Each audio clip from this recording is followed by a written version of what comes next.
हुज्जाज कराम की वतन वापसी का आज से आगाज़ होगा। 150 हुज्जाज कराम को लेकर पहली परवाज़ मुल्तान पहुंचेगी। 190 हुज्जाज को लेकर दूसरी परवाज़ लाहौर आएगी, जबकि 200 हुज्जाज को लेकर तीसरी परवाज़ इस्लामाबाद आएगी। सिविल एविएशन का कहना है कि बाद अज़ हज ऑपरेशन के लिए मुल्क भर के एयरपोर्ट्स पर इंतजामात मुकम्मल कर लिए गए हैं। मजमूई तौर पर 250 से ज़ायद फ़्लाइट्स चलाई जाएंगी।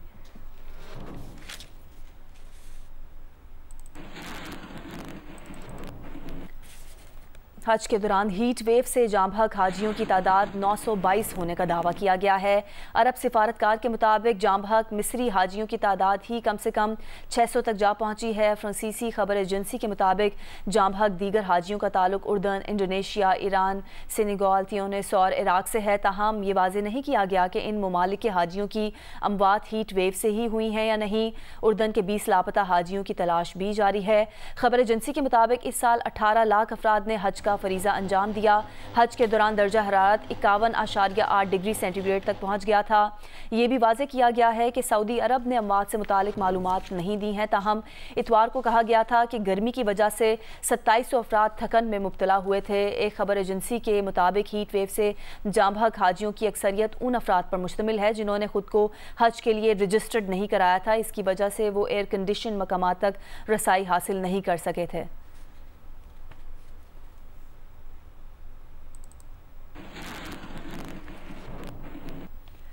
सिंध के वज़ीर तवानाई नासिर हुसैन शाह ने कहा है कि पीपल्स पार्टी ने वफाकी हुकूमत में शामिल होने का फैसला नहीं किया। प्रोग्राम कैपिटल टॉक में गुफ्तगू के दौरान नासिर हुसैन शाह ने कहा कि वज़ीर आज़म मियां शहबाज शरीफ और chairman Peoples Party Bilawal Bhutto Zardari की मुलाकात आज होगी। इसमें बजट पर पीपल्स पार्टी के तहफ़्फ़ुज़ात पर भी बात होगी। मुस्लिम लीग नून के कौमी असम्बली में चीफ विप डॉक्टर तारिक फजल चौधरी ने कहा कि पीपल्स पार्टी के एतराज़ात दूर किए जाएंगे।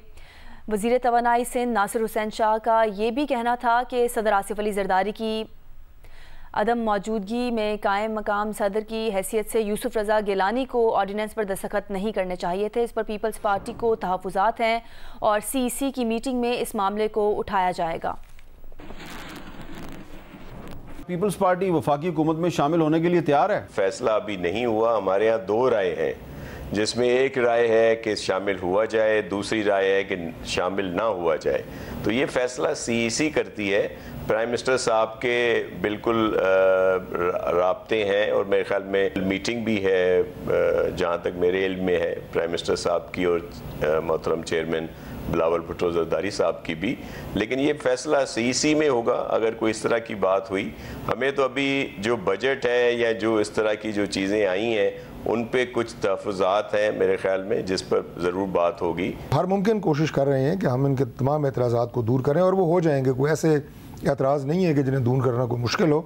वो शाह साहब को मैं भी दावत देता हूँ कि आप भी फेडरल गवर्नमेंट का हिस्सा बने। एक ऑर्डिनेंस जारी किया गया आसिफ जरदारी साहब की अदम मौजूदगी में। यूसुफ रज़ा गिलानी साहब जब कायम मुकाम सदर बने तो उन्होंने उस ऑर्डिनेंस पे दस्तखत कर दिए, हालांकि ख़ुद उन्होंने भी एक पिटिशन दायर की हुई थी। तो आप ये नहीं समझते कि ये कॉल ऑफ फेल का तजाद है? जी बिल्कुल ऐसा ही है जैसे आप कह रहे हैं। और गिलानी साहब मेरे मोहतरम हैं, मेरे बड़े हैं, लेकिन इस पे हमारी पूरी पार्टी में इस बात पे रिजर्वेशंस हैं और CEC की जब मीटिंग होगी तो उसमें ज़रूर इस बात को उठाया जाएगा और बिल्कुल ऐसा नहीं होना चाहिए था। इलेक्शन ट्रिब्यूनल्स की तश्कील। लाहौर हाई कोर्ट फैसले के खिलाफ अपील की समाअत आज होगी। सुप्रीम कोर्ट के चीफ जस्टिस काजी फाइज ईसा की सरबराही में 2 रुकनी बेंच अपील की समाअत करेगा। इलेक्शन कमीशन ने लाहौर हाई कोर्ट का इलेक्शन ट्रिब्यूनल्स की तश्कील का फैसला सुप्रीम कोर्ट में चैलेंज करते हुए उसे कलअदम करार देने की इस्तदा की है। इलेक्शन कमीशन का मौक़िफ़ है कि इलेक्शन ट्रिब्यूनल्स की तश्कील इलेक्शन कमीशन का इख्तियार है। हाई कोर्ट इलेक्शन कमीशन के इख्तियारात इस्तेमाल नहीं कर सकती।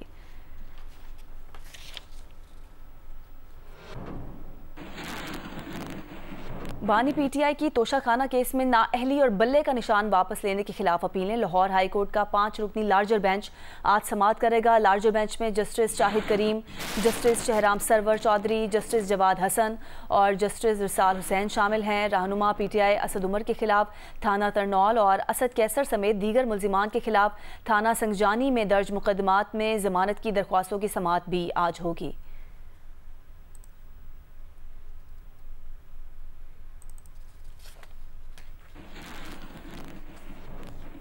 सदर ममलिकत आसिफ अली जरदारी आज गवादर का एक रोज़ा दौरा करेंगे। अमनो अमान तरक्याती मनसूबों के इजलासों की सदारत करेंगे। सदर जरदारी के हमरा वज़ीर आला बलोचिस्तान और सूबाई वज़रा भी होंगे।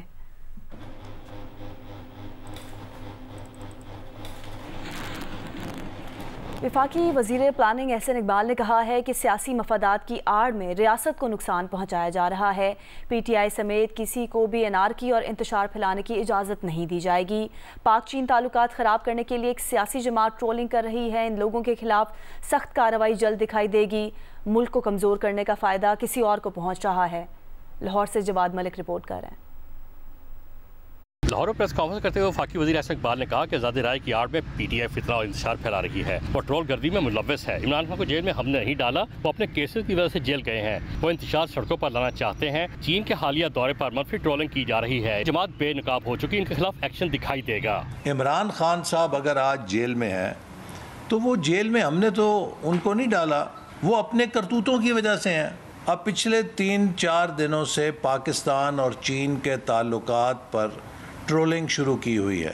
आप अगर रियासत के मफादात के साथ खेलेंगे तो फिर आपके साथ आनी हाथों से निपटा जाएगा। वफाकी वज़ीर का कहना था कि दुनिया भर में आर्टिकल लिखे और लिखवाए जाते हैं, लेकिन कोई भी मुल्क और रियासत इनके मुताबिक अपनी पॉलिसी नहीं बनाती, बल्कि ये फैसले हुकूमतों के दरमियान तय पाते हैं। मुल्क मुआशी बहरान से निकलने की कोशिश कर रहा है। कोई एक जमात फ़ायदा उठा ले और बाकी मुल्क मजीद कमज़ोर हो, ऐसा नहीं होने दिया जाएगा। पाकिस्तान की रियासत को कोई नुकसान नहीं पहुँचा सकता। पाकिस्तान की रियासत मजबूत है। खुदा ना खास्ता ये मुल्क कमज़ोर होगा तो ये नहीं है कि मुस्लिम लीग नून के लोग उस पर मार खाएंगे और PTI के बच जाएंगे, या अगर ये मुल्क मजबूत होगा तो सिर्फ मुस्लिम लीग नून को फ़ायदा मिलेगा और PTI को फ़ायदा नहीं पहुँचेगा। ये मुल्क मजबूत होगा तो उसका फ़ायदा 24 करोड़ अवाम उठाएंगे। एहसन इकबाल का कहना था कि मुल्क में बिजली चोरों को सब्सिडी देने की सख्त नहीं। जहाँ जितनी बिजली चोरी होगी वहाँ इतनी लोड शेडिंग होगी। जिला KPK के बल्क में बिजली खरीद कर बेशक आवाम को मुफ्त दे दे, हमें क्या एतराज़। हमने तो KPK से बिल वसूल करना है। पंजाब के डिस्पोज पूरे मुल्क का बिल अदा कर रहे हैं। खुदा उनका भी सोचें। कैमरामैन रिजवान भट्ट के साथ जवाद मलिक, जियो न्यूज़, लाहौर।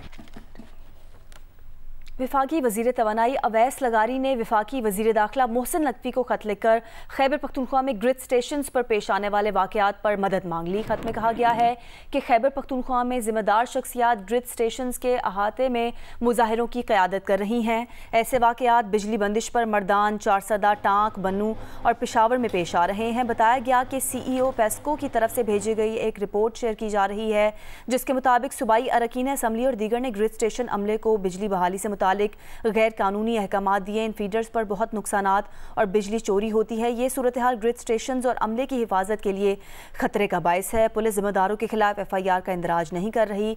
इससे कानून को हाथ में लेने के लिए दीगर अजला के अवाम की हौसला अफजाई की जा रही है। कानून नाफिज करने वाले इदारों को ग्रिड्स पर सख्त सिक्योरिटी फराहम करने की हिदायत की जाए। गैर मुताल्लिका अफराद को ग्रिड्स में दाखिल होने से रोका जाए। अवैस लगारी ने खत में मुतालबा किया कि पेस्को अथॉरिटी ग्रिड स्टेशन में ज़बरदस्ती घुसने वाले अफराद पर मुकदमे दर्ज करे।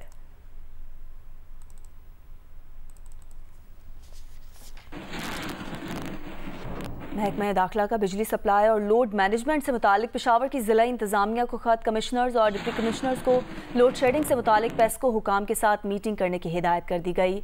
खत में वाज़ेह किया गया है कि मीटिंग में 12 घंटे से ज़्यादा लोड शेडिंग ना होना यकीनी बनाया जाए। खत के मुताबिक वज़ीर आला KP ने लोड शेडिंग का सख्ती से नोटिस लिया है। मुख्तलिफ इलाकों में 22 घंटे लोड शेडिंग भी की जा रही है। सूबे भर में लोड शेडिंग के खिलाफ एहतजाजी मुजाहरे हो रहे हैं। ये खत सूबे भर के कमिश्नर्स और डिप्टी कमिश्नर्स को लिखा गया है, जिसमें कमिश्नर्स और डिप्टी कमिश्नर्स को गैर एलानी लोड शेडिंग के खात्मे के लिए इकदाम करने की हिदायत की गई है।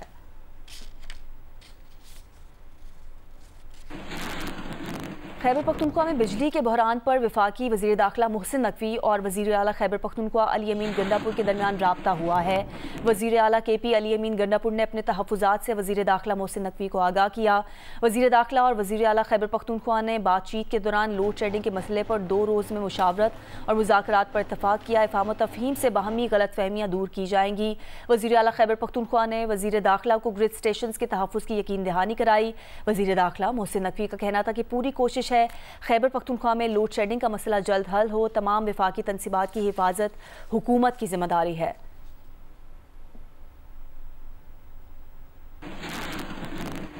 वज़ीर आला खैबर पख्तूनख्वा ने लोड शेडिंग का मसला हल न होने पर विफाक को नया अल्टीमेटम दे दिया। कहा खैबर पख्तूनख्वा में कहीं 12 घंटे से ज़्यादा लोड शेडिंग नहीं होगी, हुई तो पेस्को हुकाम पर पर्चा कटेगा, फिर भी बाज ना आए तो अवैस लगारी पर FIR दर्ज कराएंगे। अगर कोई ग्रिड में फॉल्ट हुआ, खुदा ना खास्ता कभी कभी होता है, अल्लाह ना करे, तो फिर थोड़ी गुंजाइश है। इसके अलावा फोर्थ लोड शेडिंग ऐसे ऊपर लोड शेडिंग डायरेक्ट FIR पहले इसको, फिर SDO को, फिर XCL को, फिर SC को और डी खान है पेस्को चीफ को, इधर FIR। और फिर भी बात ना आए तो फिर अवैस लगानी पे FIR होगी। क्या 2 भी 12 घंटे होगा, 8 नहीं होगा 12 होगा। मैं कह रहा हूँ 12 होगा, तो सब 12 है तो ये भी 12 होगा, हर एक के लिए बराबर है। मेरे घर की 12 है तो यहाँ भी बड़े नवाब नहीं रह रहे। आपके इलाकों में जिसकी 12 घंटे से कम है 12 घंटे से कम रहेगी, जिसकी 12 घंटे से ऊपर है उसको 12 घंटे में लाना है आपने, जिससे कम नहीं। शहबाज शरीफ आपने मुझे फोन किया कि आपको IMF पे सूबे की सपोर्ट चाहिए, मुझे सूबे का पहले पैसा चाहिए जो आपने देना है, वरना मैं IMF को क्लियरली बताऊंगा कि ये पैसा हमारे नाम पे लेते हैं, टैक्स हमारे लोगों पे डालते हैं। मैं आपको वार्न कर रहा हूँ, आप मजबूर कर रहे हैं कि आपकी हुकूमत को धक्के देकर निकाला जाए, फिर आपकी चीखें निकलेंगी और आपको लाने वाले भी आपको नहीं बचा सकते। हमारी हुकूमत है, यहाँ पे वही होगा जो हम चाहें। नेशनल ग्रिड से बिजली कम करोगे तो मैं नेशनल ग्रिड की बिजली यहाँ से बंद कर दूंगा। रुकने खैबर पख्तूनख्वा असम्बली फजल इलाही ने मुजाहिदीन के हमरा दोबारा रहमान बाबा ग्रिड स्टेशन में दाखिल होकर एक बार फिर ज़बरदस्ती बिजली बहाल करा दी। गुज़िश्ता रोज़ भी फजल इलाही ने ग्रिड स्टेशन में 10 हाई लॉसेस फीडर्स पर बिजली बहाल की थी। हज़ार खौनी, यकातूत और खौनाबाद फीडर्स पर बिजली चोरी और वाजिबात की अदम अदायगी की वजह से लॉसेस 80% से ज़ायद हैं। पेस्को हुकाम के मुताबिक मेंबर सूबाई असम्बली ने पेस्को स्टाफ के साथ ज़ोर ज़बरदस्ती की और फीडर्स चालू कराए। इससे पहले भी फजल इलाही के खिलाफ ग्रिड में घुसने और ज़बरदस्ती फीडर्स बहाल कराने पर कानूनी कार्रवाई की गई थी।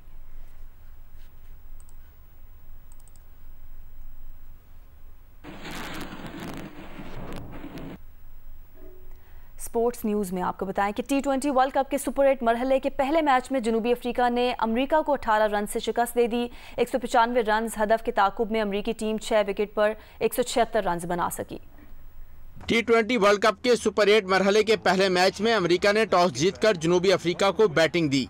जनूबी अफ्रीका की पहली विकेट तो जल्द गिरी, फिर क्विंटन डिकॉक और एडन मार्करम 110 रन की शिराकत बना गए। डिकॉक 5 चौकों और 7 छक्कों की मदद से 74 रन बनाकर आउट हुए। अगली ही गेंद पर डेविड मिलर बगैर कोई रन बनाए पवेलियन लौट गए। कप्तान एडन मार्करम की इनिंग्स 46 रन पर तमाम हुई। हेनरिक क्लासन 36 और टेरिस्टन स्टब्स 20 रन के साथ नाकाबिले शिकस्त रहे। जनूबी अफ्रीका का स्कोर 4 विकेट पर 194 रन रहा। सौरभ और हरमीत ने 2-2 विकेटें हासिल की। हदफ के ताकुब में अमरीकी टीम का आगाज अच्छा न रहा। 76 रन पर आधी टीम डग आउट पहुँच गई। ओपनर एंड्रीज गोस एक एंड पर डटे रहे। उनकी 80 रन की नाकाबिले शिकस्त इनिंग्स भी टीम के काम ना आ सकी और अमरीकी टीम मुकर्रा ओवर्स में 6 विकेट पर 176 रन बना सकी। जनूबी अफ्रीका ने 18 रन से कामयाबी हासिल की। Quinton de Kock player of the match रहे। बांग्लादेश के खिलाफ टेस्ट सीरीज में बाबर आजम, मोहम्मद रिजवान और शाहीन आफरीदी को आराम देने पर गौर किया जा रहा है। टेस्ट कप्तान शान मसूद को जैसन गिलेस्पी और सिलेक्शन कमेटी ने स्क्वाड पर बातचीत शुरू कर दी है। साबिक कप्तान सरफराज अहमद विकेट कीपिंग के लिए मजबूत उम्मीदवार होंगे। पाकिस्तान की T20 वर्ल्ड कप में नाकस कारकर्दगी, कौमी टीम सुपर 8 मरहले में भी ना पहुंच सकी। कौमी टीम का अगला इम्तिहान अगस्त में बांग्लादेश के खिलाफ 2 टेस्ट मैचेस की सीरीज़ है। ज़राए का कहना है कि टीम के इब्तदाई स्क्वाड के लिए कप्तान शान मसूद, कोच जैसन गिलेस्पी और सिलेक्शन कमेटी ने बातचीत का आगाज़ कर दिया है। ज़राए का कहना है कि T20 कप्तान बाबर आजम, मोहम्मद रिजवान और शाहीन आफरीदी को बांग्लादेश के खिलाफ आराम दिया जा सकता है। टेस्ट टीम में हारिस रऊफ के नाम पर गौर नहीं होगा। फास्ट बॉलिंग में नसीम शाह, शाहनवाज धानी, मीर हमजा, खुर्रम शहजाद और आमिर जमाल की शमूलियत यकीनी है। साबिक कप्तान सरफराज अहमद विकेट कीपिंग के लिए मजबूत उम्मीदवार होंगे। ईद की तातीलात के बावजूद चेयरमैन PCB मोहसिन नकवी की कज़ाफ़ी स्टेडियम आमा चैंपियंस ट्रॉफी के लिए कज़ाफ़ी स्टेडियम की अपग्रेडेशन के काम पर पेशरफ्त का जायज़ा लिया। काम की रफ्तार मज़ीद तेज़ और इजाफी वसाइल लगाकर मुकर्ररा वक्त पर काम मुकम्मल करने की हिदायत। चेयरमैन PCB मोहसिन नकवी ने ईद की तातीलात के बावजूद तीसरे दिन कज़ाफ़ी स्टेडियम का दौरा किया, अपग्रेडेशन के कामों का जायजा लिया।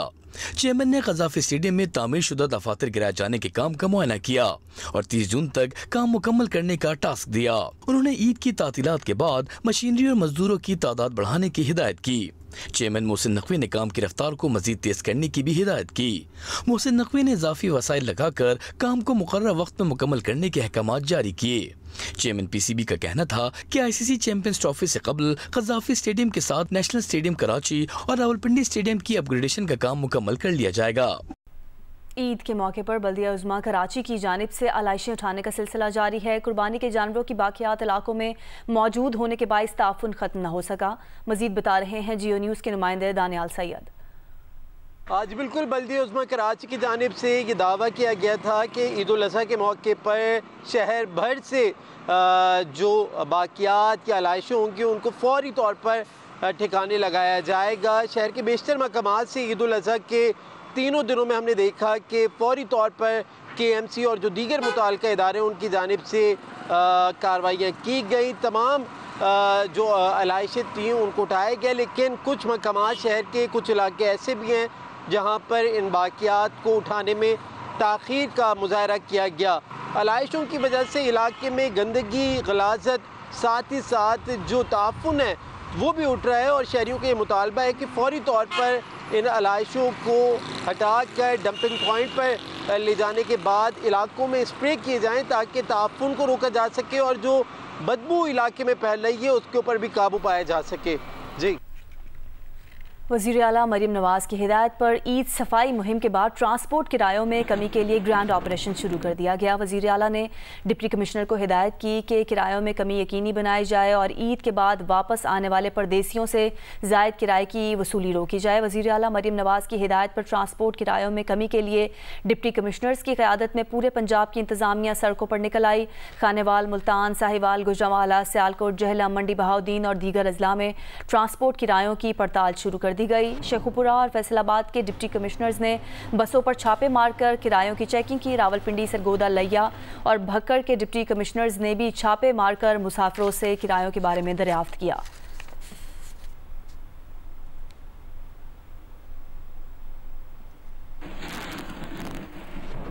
रावलपिंडी से मरी और मुजफ्फराबाद रूट्स पर मनमाने किराए वसूल करने के खिलाफ कार्रवाई की गई है। डिप्टी कमिश्नर मरी ने मुख्तलिफ रूट्स का दौरा किया और ओवर चार्जिंग करने वालों को जुर्माने किए। डिप्टी कमिश्नर आगा ज़हीर अब्बास ने कहा कि जायद वसूल किया गया किराया सवारियों को वापस कर दिया गया। मनमाने किराए और ओवर चार्जिंग हरगिज़ बर्दाश्त नहीं करेंगे।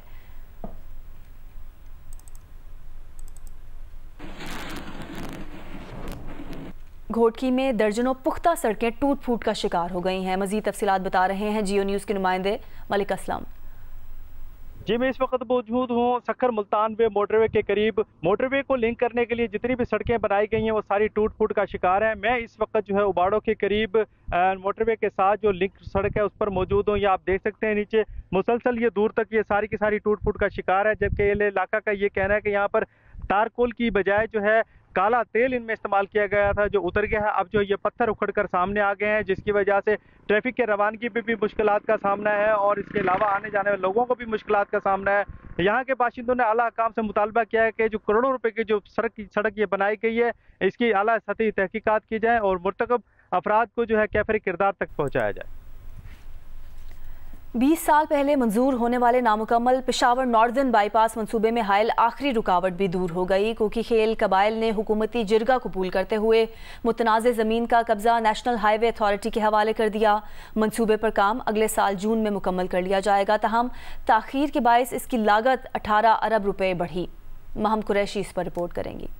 अंदरून शहर ट्रैफिक का दबाव कम करने के लिए नॉर्दर्न बाईपास मंसूबे को 20 साल कबल मंजूर किया गया। ताहम इस पर काम का आगाज 2010 में हुआ। जमीनों की नेशनल हाईवे अथॉरिटी को मुंतकली और फंड्स की कमी के बायस मंसूबा 14 साल से ज्यादा का अरसा गुजरने के बावजूद मुकम्मल ना हो सका। मंसूबे के बेशतर हिस्से पर काम इस साल के इख्तिताम तक मुकम्मल कर लिया जाएगा। हुकूमत से हमारा मुतालिबा है कि जल्द अज जल्द तामीर हो जाए कि आवाम का ये मुश्किलात कम हो जाए। हमारा घर दूर भी आता है, लोगों को भी तकलीफ होता है। ये तो बहुत अरसे से ऐसे पड़ा हुआ है और ये जो है हमारे लिए बड़ी खुशी की बात होगी कि ये बन जाएगा।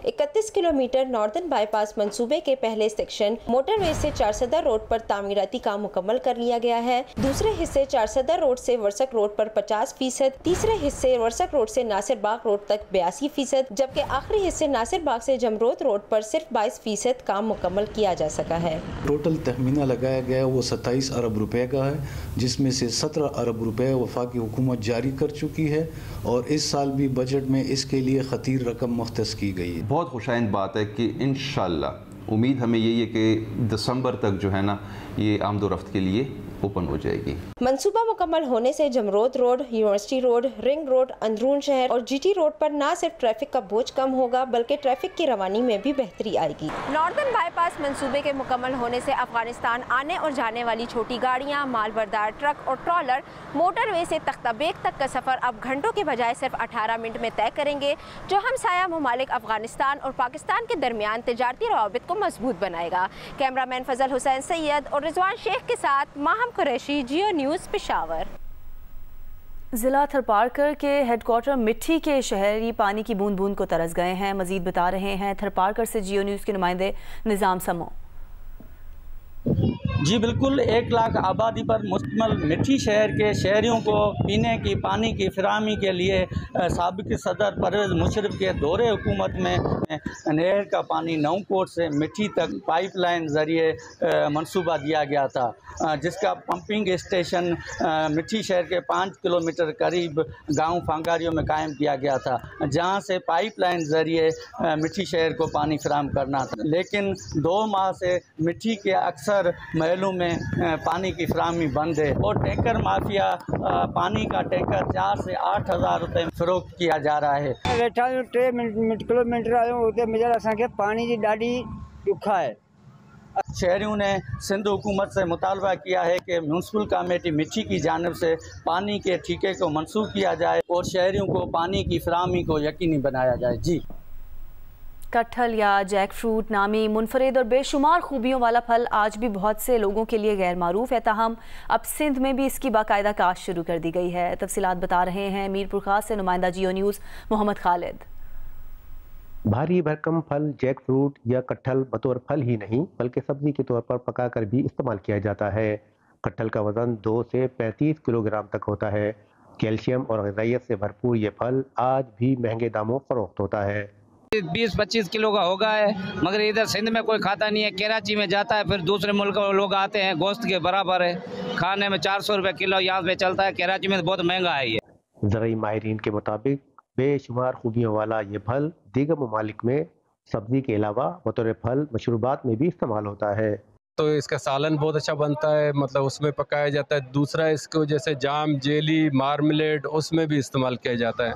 मलाइशिया और इंडोनेशिया से ताल्लुक़ रखने वाले इस फल की अफादियत सामने आने के बाद सिंध हार्टिकल्चर रिसर्च इंस्टीट्यूट ने इस पर कामयाब तजुर्बात किए और अब सिंध के साहिली इलाकों में इसकी बाकायदा काश्त भी शुरू कर दी गई है।